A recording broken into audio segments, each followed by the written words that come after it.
ভাবুন তো, আপনার লাউ গাছে শুধু পাতা আর পাতা, কিন্তু কোনো স্ত্রী ফুল নেই। অথবা পেঁপে গাছে ফুল আসে কিন্তু সব ঝরে পড়ে। কিন্তু আজ আমি এমন একটি গোপন কৌশল দেখাবো যেটা ব্যবহার করলে লাউ ও পেঁপে গাছে অবিশ্বাস্য ফলন পাওয়া সম্ভব। সবচেয়ে মজার বিষয় হলো এর জন্য দামি কোনো রাসায়নিক সার লাগবে না। আপনার রান্নাঘরের খুব সাধারণ কিছু জিনিস দিয়েই তৈরি হবে বর্ষাকালের ম্যাজিক সার। আজকের ভিডিওতে থাকছে স্ত্রী ফুল বাড়ানোর গোপন তরল সার, মাছি পোকা ও পাতা কুঁকড়ানো দূর করার ঘরোয়া টিপস, 3G কাটিংয়ের এমন টেকনিক যেটা করলে ফলন কয়েক গুণ বেড়ে যায়।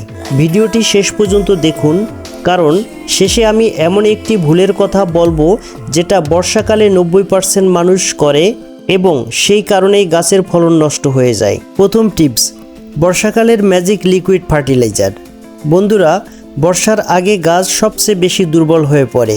বিশেষ করে অতিরিক্ত গরম আর হঠাৎ বৃষ্টির কারণে গাছের গোড়ায় পুষ্টির ঘাটতি দেখা দেয়। এই সমস্যার সমাধানে আমরা তৈরি করব একদম ফ্রি একটি জৈব তরল সার। চলুন এবার তরল সারটি তৈরি করে নেওয়া যাক। এই তরল সারটি তৈরি করার জন্য লাগবে রসুন, কলার খোসা, চা পাতা এবং হলুদের গুঁড়া। প্রথমে হামেলদিস্তার সাহায্যে রসুনগুলো ভালোভাবে থেতো করে নিতে হবে। এরপর একটি পাত্রে 1 লিটার পরিমাণ গরম পানি নিয়ে সেই পানির মধ্যে থেতো করা রসুন মিশিয়ে দিন। রসুনে থাকা সালফার ও অ্যালিসিন প্রাকৃতিক অ্যান্টিফাঙ্গাল ও অ্যান্টিব্যাকটেরিয়াল হিসেবে কাজ করে, যা গাছের পাতার দাগ, পচন ও বিভিন্ন রোগের ঝুঁকি কমাতে সাহায্য করে। এরপর অন্য একটি পাত্রে 5 থেকে 6টি শুকনো কলার খোসা ছোট ছোট টুকরো করে কেটে 1 লিটার পানিতে ভিজিয়ে রাখুন।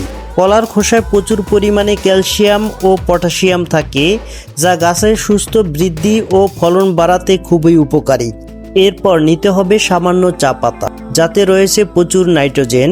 তবে এই সময় গাছে অতিরিক্ত নাইট্রোজেন প্রয়োজন হয় না, তাই আমরা খুব অল্প পরিমাণ ব্যবহার করব। এজন্য 1 চা চামচ পরিমাণ চা পাতা মিশিয়ে দিন।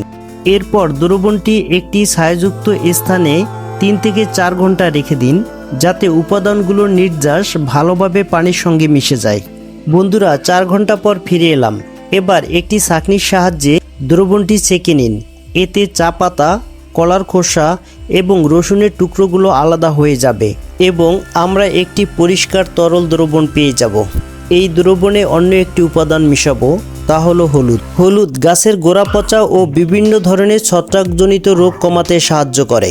এছাড়া হলুদের প্রাকৃতিক অ্যান্টিফাঙ্গাল গুণ গাছকে রোগের আক্রমণ থেকে সুরক্ষা দিতে গুরুত্বপূর্ণ ভূমিকা রাখে। তাই 2 লিটার পানির জন্য 2 চা চামচ হলুদের গুঁড়া নিতে হবে। ম্যাজিক ফার্টিলাইজার প্রস্তুত হয়ে গেল। যেভাবে ব্যবহার করবেন, ভুলেও এই সার সরাসরি গাছে দিবেন না। 1 লিটার পানিতে আধা কাপ মিশিয়ে ব্যবহার করবেন। লাউ গাছে সপ্তাহে 2 বার এবং পেঁপে গাছে সপ্তাহে 1 বার দিলেই দেখবেন পাতা গাঢ় সবুজ ও ফুল ঝরা কমবে এবং ফল আসা শুরু করবে। দ্বিতীয় টিপস, মাছি পোকা ও পাতা কোঁকড়ানো রোগ দমন। এই পোকাগুলো দেখছেন? এই ছোট্ট মাছিই কয়েকদিনের মধ্যে পুরো লাউ গাছ শেষ করে দিতে পারে।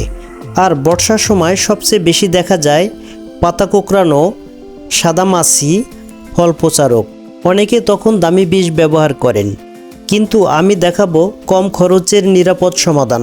নিম পাতার সাথে শ্যাম্পু, হলুদের গুঁড়া ও মরিচ দিয়ে এমন একটি জৈব কীটনাশক তৈরি করব যা মাছি পোকা দমনে যেমন কার্যকারী তেমনি পরিবেশের জন্য নিরাপদ। প্রথমে 200 গ্রাম কাঁচা নিম পাতা 1 লিটার পানি দিয়ে কিছুক্ষণ সিদ্ধ করে নিতে হবে, যাতে করে নিম পাতার নির্যাস দ্রুত পানির সাথে মিশে যায়। এরপর ঠান্ডা করে ছেঁকে নিতে হবে।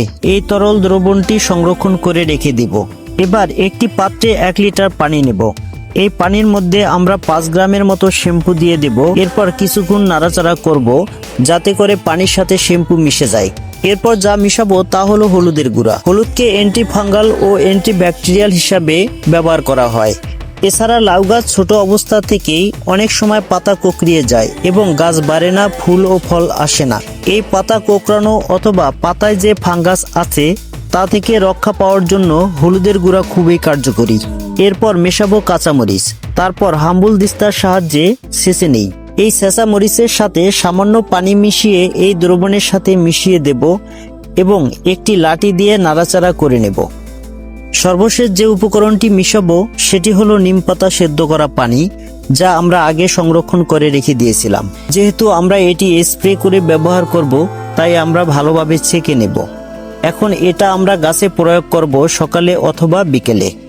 ছোট অবস্থাতেই গাছে লাউ ধরাতে চাইলে কাটিং পদ্ধতি সম্পর্কে সঠিক ধারণা অত্যন্ত গুরুত্বপূর্ণ।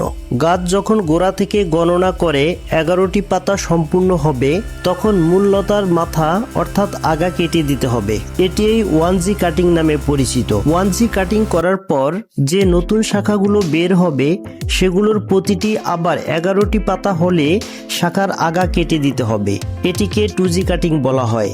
আবার 2G শাখা 11টি পাতা হয়ে যাবে, তখন সেই 2G শাখার মাথা কেটে দিলে সেই 2G শাখা থেকে 3G শাখা বের হবে, তখন স্ত্রী ফুলের ফলন বাড়বে।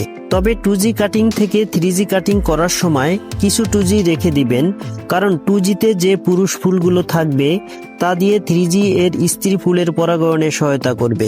যখন মনমতো স্ত্রী ফুল পেয়ে যাবেন, তখন প্রধান কাণ্ডে থাকা পুরুষ ফুল এর সাথে হাত পরাগায়ন করে দিবেন। আর পেঁপে গাছের নিচে শুকনো পাতা ও দুর্বল ডগা কেটে ফেলুন। ফলাফল কি হবে জানেন? গাছে আলো বাতাস বেশি ঢুকবে, রোগ কম হবে, ফল দ্রুত বড় হবে, গাছের শক্তি ফল তৈরিতে ব্যবহার হবে। শেষের গোপন সতর্কতা, এবার সবচেয়ে গুরুত্বপূর্ণ একটি কথা বলি। বর্ষার আগে অনেকেই গাছের গোড়ায় অতিরিক্ত পানি জমতে দেন। এটাই গাছের শিকড় পচা ও ফুল ঝরার সবচেয়ে বড় কারণ। তাই অবশ্যই খেয়াল রাখবেন গোড়ায় যেন পানি জমে না থাকে। বন্ধুরা, আজকের টিপসগুলো যদি কাজে লাগে তাহলে ভিডিওতে একটি লাইক দিন আর কমেন্ট লিখে জানান আপনার গাছে সবচেয়ে বেশি কোন সমস্যা হচ্ছে, লাউয়ের স্ত্রী ফুল না আসা নাকি পেঁপের ফুল ঝরা। আমি ইনশাল্লাহ সবার প্রশ্নের উত্তর দেওয়ার চেষ্টা করব। এমন আরও পরীক্ষিত কৃষি টিপস পেতে এখনই Agro 36 চ্যানেলটি সাবস্ক্রাইব করুন। আল্লাহ হাফেজ।